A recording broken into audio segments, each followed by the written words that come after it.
Welcome to another episode of the Anfield Leadership Series interview program. Today, we are thrilled and excited to be speaking with Craig Baxter, President of Tectronic Industries, other known as TTI Canada. Thanks for joining us, Craig, and I appreciate you taking the time. Thank you very much for having me, Barry. Pleasure to be on. Could you just start by providing us a quick overview of your role, your team, your scope of team, and the leadership teams that you're involved in yourself? Yeah, well, I run TTI Canada, as you just said, Barry, and TTI doesn't mean much to people, but our brands would.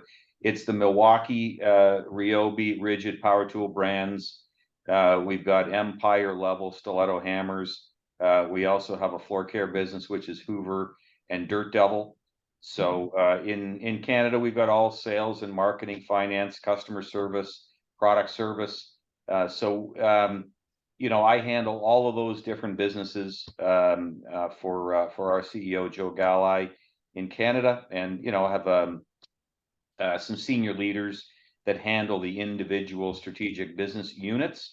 But that's what we have in Canada. And I've been in the power tool game a while. Ran DeWalt for 10 years, and prior to that, I was at Kraft General Foods. But for me, power tools has been a dream job, dream occupation. Loved every minute of it, and I'll love it until I retire, Barry. Awesome. Thanks, Craig. Appreciate it. All right, let's jump into it, shall we? Absolutely. All right, I'd like to begin with having you describe to the audience, what does the word leadership mean to you? Well, Barry, I would say it in really simple terms. Okay, it means inspiring people to achieve a worthwhile goal. That to me is what leadership is all about. But I think there's confusion, misnomers, whatnot around leadership. Leadership is a mindset. It's not a title. It's not, you don't need to have 60 people working for you and a fancy title to be a leader. Everybody can be a leader. I encourage everybody in our organization to be a leader, to think like a leader, and become a better one every single year. And the truth is that, many of the traits of a successful leader are learned. There are others that are more inherent, that may not be as easy to acquire. But the truth is, you can become a pretty darn good leader if you are ambitious enough to do the things required. And a couple of other comments I would make. A lot of people think there's one particular leadership style that's the best one that works, in every situation. It's not true. Leaders come in many shapes and sizes. It really depends on the situation they're in. And I'll give you one example. Like Winston Churchill was, arguably the greatest wartime leader the world's ever seen. But post-war, Winston struggled. When you have to build, collaboration and work through others, that's a very different set of circumstances than leading troops in a war. And it's an example, I guess, of how situations really dictate whether someone's a great leader or not, Barry. Okay. One final comment I'd make: leadership is not cheerleading. I think sometimes people confuse leading with cheerleading. Listen, if you're missing numbers and you're still up there, patting people on the back and telling them what a great job they're doing, when you're parading through lousy results, that's cheerleading. That's not leading. And I think there's a little too much of that goes on as well. So that's, I guess, a little short summary of how I view leadership. Excellent. No, I appreciate that. A lot of good philosophies to pull out of that for sure. Speaking about you and how you sort of demonstrate your leadership, what would you say are some of the important values or approaches that you utilize? Yeah, I think that the most important thing to do as a leader is to create an outstanding culture. I am one that believes that culture trumps absolutely everything else, and not by a small margin. Culture, Barry, is what has 2 + 2 = 5 and 6. Right. In many companies, it equals 3 and sometimes 4. But at the end of the day, it's human capital that can take a plethora of resources, outstanding brands, and turn them into more than the sum of the parts. Right. And that to me is what a great leader does, is build a culture where tremendous talent can flourish. And at this point, 15 years into it, that really is my job. It is to create an environment where talented people can flourish. Yep. So, and it's also the biggest differentiator. If you have an outstanding culture, it's extremely difficult to achieve it, but when you have it, it's the biggest differentiator that you can have. Now, there's other things as well. I mean, you need to have a game plan. You need to have people understanding what great looks like and how we are going to get from A to B, and make sure that there's no ambiguity or questions around any of that. I think that you need to be an outstanding communicator. I think it's extremely difficult to have people align and commit to the right game plan, do things the right way, if you cannot articulate very clearly what great looks like. And that means speaking as well as, putting words on a page. And, I think that's one of the biggest challenges that people have, is having things make perfect sense when they stand up in front of an audience, when they craft a presentation. I think there's needless complexity. There's unnecessary, 3 and 4 syllable words. I think if you can speak in ways that your grandmother can understand you, no disrespect to grandmothers, but I think that to me is a strong communicator. When if you have a group of 60 people, you talk to them, they leave the room, and there's 30 different interpretations of what the hell you just said. Not good. You need to be an outstanding communicator, and simplicity is a big, big part of that. I also think that you need to be somebody that creates energy, okay, that inspires people. You need people that are fired up, full of passion, and willing to do what it takes to win at the highest of levels. Not just put time in, not just do the minimum required, but they're inspired to do great things. All right. I think leaders, I think it's highly valuable to surround yourself with outstanding talent. Okay, people that are great at what they do, and you give them what they need to win, and stay out of their way. Too many leaders tie people up looking in the rearview mirror, wasting time on things that you don't need to spend time on. Look ahead. Empower great people, give them what they need, and fix mistakes quickly, Barry. I'm not. You can't be reckless, but I'd rather make 10 decisions in 5 minutes and fix the 2 screw ups than agonize over every single decision that you make as a leader. I guess, I'd say resiliency. The pandemic taught us all a lot of things. You need to be resilient. You need to be able to pivot and figure things out, because seldom have I started a year Jan 1 and had it unfold exactly the way that I expected it to through the end of December. Sure. Right? We call that the shit happens factor. Yep. Things happen, and you need to be resilient, and you need to figure out an alternative path to success.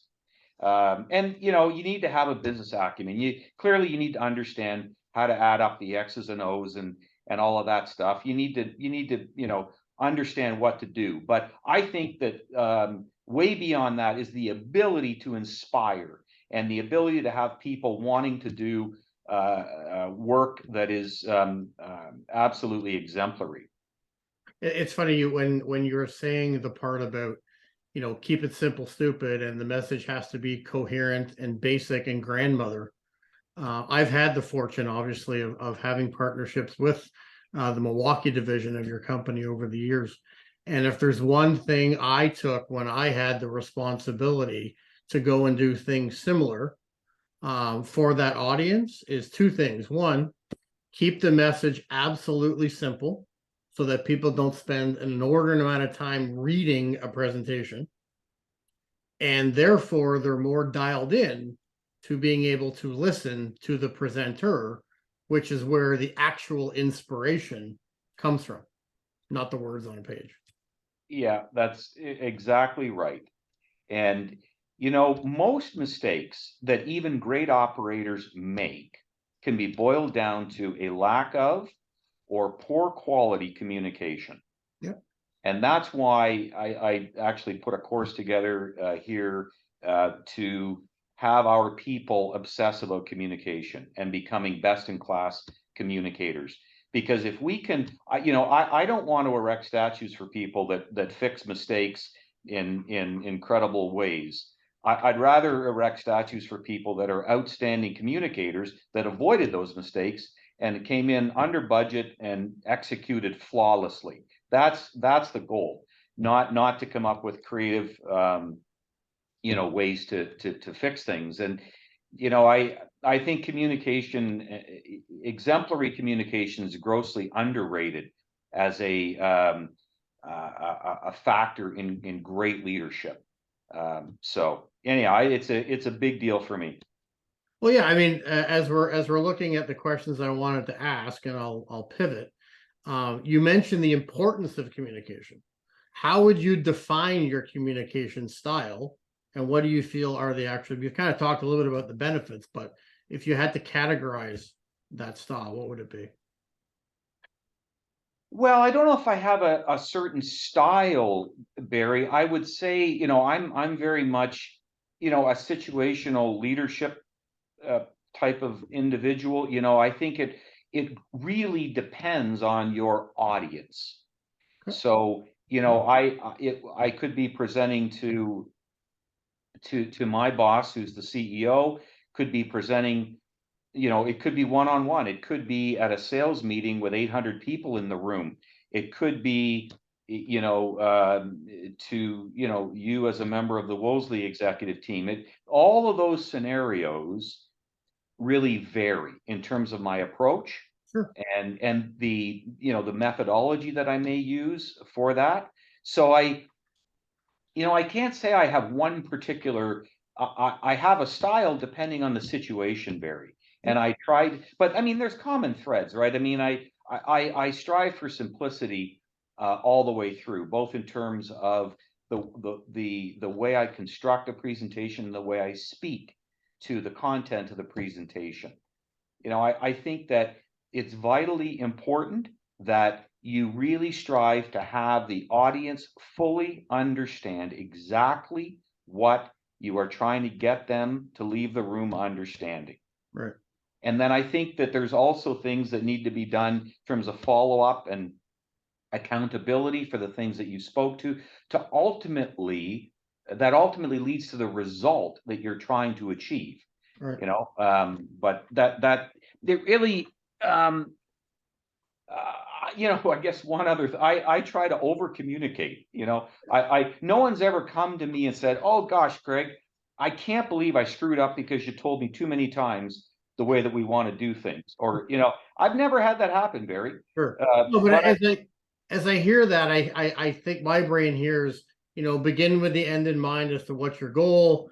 I hear the word authenticity come through with there. I hear preparedness come through there, because you are understanding different situations and being flexible to, again, what is the goal and what is the audience. And too many people just say, "Hey, this is who I am, I'll do it this way." Right. And from my experience, that's not Craig Baxter, and that's not effective leaders either. No, and when I'm speaking to graduates right off of the campus, there's a you want to resonate with your audience. So what you say and how you say it, it really, really varies depending on who's in the room. I'll make good And point. right, so that's, and you can call that emotional intelligence or whatever. There's all kinds of fancy terms for this stuff, but that's really what it amounts to, is just reading your audience effectively and making sure that you're speaking to them in at the right level with the right content. Another thing, people put these presentations together, right? And they have a novel on every slide, right? They don't know what the hell they want to say. So they say everything on the slide. And right, I mean, 8 million words on the slide. And what on earth comes from that? Just tremendous confusion is what comes from that. And those are people that don't know what on earth they want to say. Right. So, far too much of that goes on. You need to be able to put a slide together or a presentation together that just follows perfect logic and has exactly what needs to be communicated on the page. Like, it's not smart to have far too much information, far too many fancy words on the slide. You will leave the audience with a far greater level of confusion than necessary. So, and it's a journey. Everybody can get better at communicating. It never stops in terms of investing in the time and effort required to continue to get better and better and better. You know, one of the things people in my role are most afraid of is public speaking, right? People are petrified, generally speaking, about public. So how can you be a great leader if you're petrified of public speaking?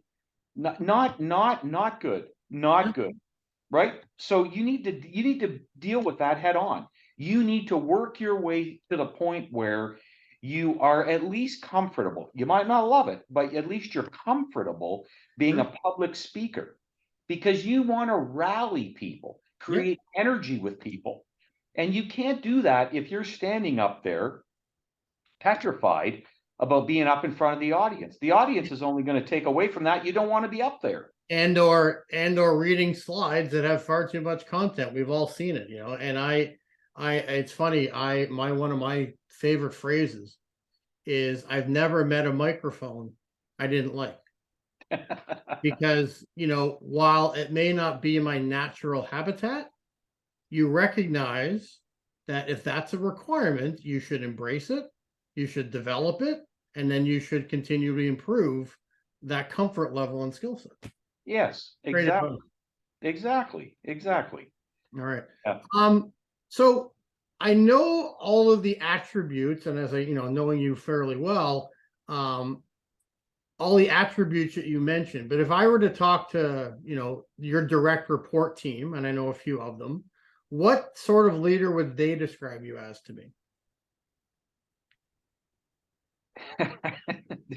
Depends on whether they made the month, Barry.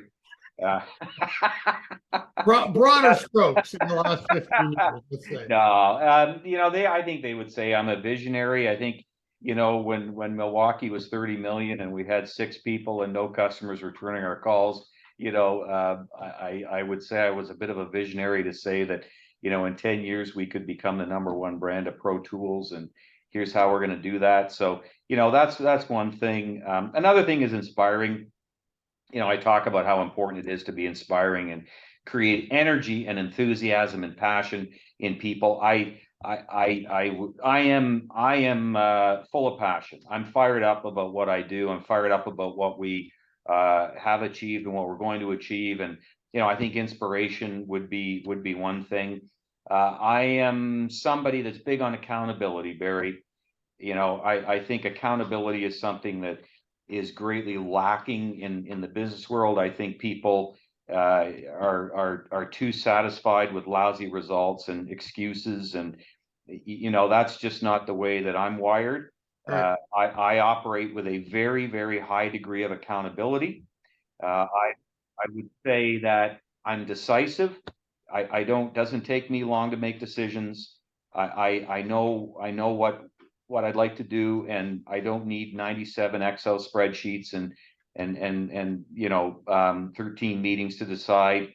And I'm very decisive. I'd say I'm very empowering.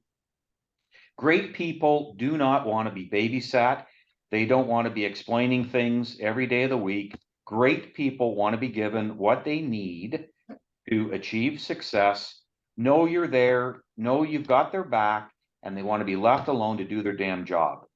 So that is certainly one of the ways that I operate. I don't get in people's ways. And the other thing is, I would say bold. I'm a bold person in terms of goals. I think that a lot of what you get out of life, a lot of what you get out of your success in business is steeped in your expectations.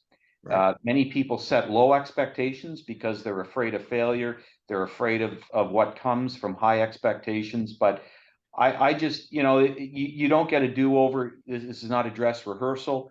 You need to set audacious goals and strive to achieve them. Okay. And high levels of success start with audacious goals. They start with a bold vision. And I would say they would describe me as a bold visionary, I suppose. Okay. Well, Yeah. as I said, knowing and being a very small part of and being visible to that success that you mentioned in one of the departments or brands that you have led to this great success of Milwaukee. My one differentiating attribute I see about that is that you have to reach for the stars and you have to have audacious goals, because if people's mindset is less, they won't do absolutely everything possible. And if that is absolutely a culture that is consistent with the 15 to 20 different people I know personally within your organization.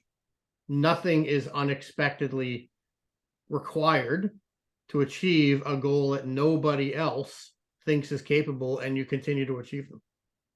We've we've compounded at 24% for 15 years. So it's been, it's just what we do. It's a mindset. It's Exactly. a mindset. But it's a funny thing, Barry. Your expectations just change the way you think. Mm-hmm. And therefore, the way you plan, what you ask for, what you do, it changes everything. If I say to you, the expectation is to grow 8 this year, and we have resources to grow 12, but we'll sign up for 8. First of all, there's no honor in that, and second of all, I don't know how you look at yourself in the mirror at the end of the day. But if I say that the goal is to grow 20% because it's entirely possible, then what's the plan to grow 20? What do you need to grow 20? You Right. think differently. It changes everything. Exactly. It changes the way you plan, the way you think, act, behave, what Yep. you ask for. It Yep. changes everything.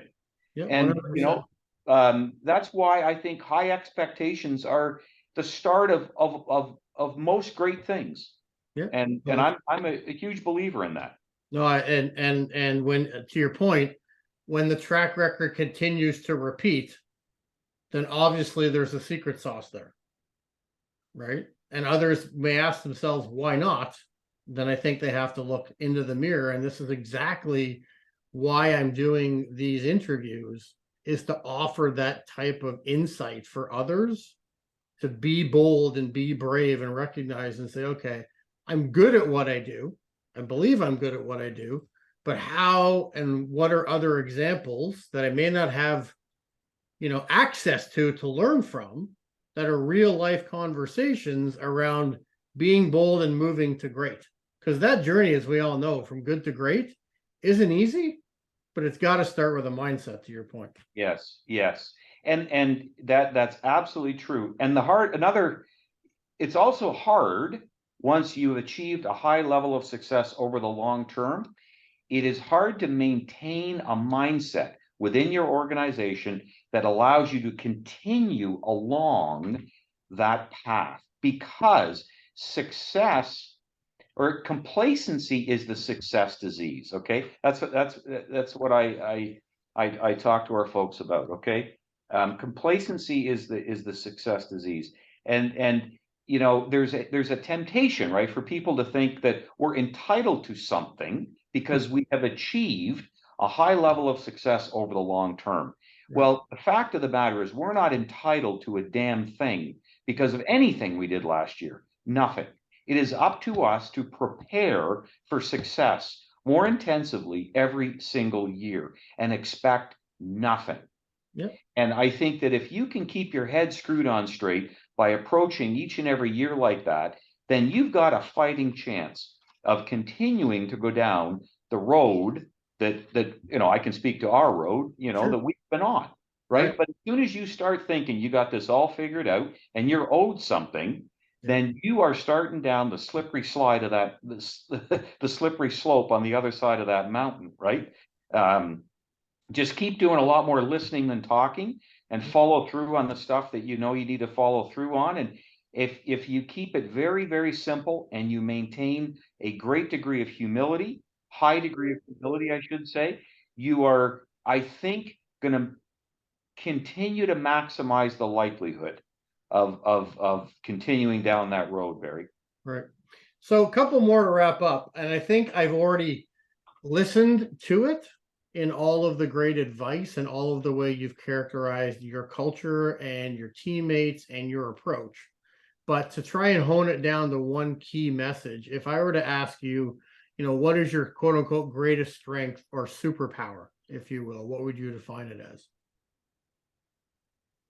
Well, I don't know if it's a superpower, Barry, but I know one thing that I learned a long time ago is surround yourself with the best talent that you can possibly find, and empower them and set them up to win and stay out of their way.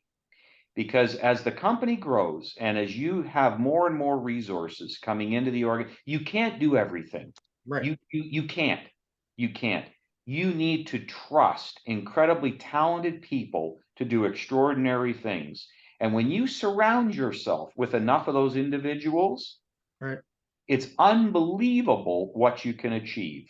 Right. And that's something that I think is, as a leader, perhaps the most important thing to do is to surround yourself with incredible talent. Why don't more leaders do that? Well, I think insecurity is a big issue amongst leaders. Okay. And if you're insecure, you're going to have a tough time, because you're going to tend to not want to have people around you that are smarter than you are, Right. more capable in certain ways than you are.